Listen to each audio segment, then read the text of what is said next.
સરસ્વતી શિશુ મંદિર પ્રાથમિક શાળા ખેરાલુમાં ધોરણ 8ના બાળકોનો દીક્ષાંત સમારોહ અને ઇનામ વિતરણ કાર્યક્રમ યોજવામાં આવ્યો હતો, જેમાં વિદાય લઈ રહેલ બાળકોને આશીર્વચન આપવા વડનગરથી સ્વામિનારાયણ પંથના સ્વામી શ્રી વિશ્વપ્રકાશ મહારાજ ઉપસ્થિત રહ્યા હતા।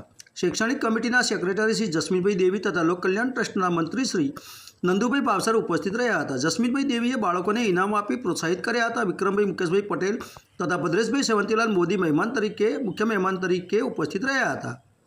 ધોરણ 8ના બાળકોને ઇનામ આપી પ્રોત્સાહિત કર્યા હતા। વિદ્યાલયના વાર્ષિક ઉત્સવના કાર્યક્રમમાં ભાગ લીધેલ સમગ્ર બાળકોને ભૂતપૂર્વ વિદ્યાર્થી ગ્રુપના વિદ્યાર્થીકરણ સોની તથા ભૌમિક ઠક્કર તથા સુદીપ સોની તેમજ વાલીશ્રી જમનાદાસ નારાયણદાસ સિંધી તથા રીધમ મયંકભાઈ રમાનુજ તથા જનકભાઈ ચૌધરી તથા અનિલભાઈ બાબુભાઈ તથા રાકેશભાઈ બાબુભાઈ ચૌધરી તથા દાતારસિંહ સરદારસિંહ રાજપૂત અને પિંકી કુમાર વિઠ્ઠલદાસ મહેતા દ્વારા આશ્વાસન ઇનામ આપવામાં આવ્યા હતા। રતિભાઈ ભાવસાર તરફથી 11,000નું તેમજ નંદુભાઈ ભાવસાર તરફથી પણ 11,000નું દાન મળી આવ્યું હતું એવી સ્વામી શ્રી વિશ્વપ્રકાશ મહારાજે જાહેરાત કરી હતી। કાર્યક્રમની પ્રસ્તાવના શાળાના પ્રધાનાચાર્ય શ્રી અનિલભાઈ રાવલે કરી હતી। વિદાય રહેલા બાળકોએ પોતાના અનુભવો રજૂ કર્યા હતા, જેમાં પ્રાચી વિક્રમભાઈ પટેલ તથા પ્રેક્ષા ભદ્રેશભાઈ મોદી તથા વીર જિગ્નેશકુમાર સથવારા અને જીલ કીર્તિકુમાર પરમારે પોતાના અનુભવ વ્યક્ત કર્યા હતા।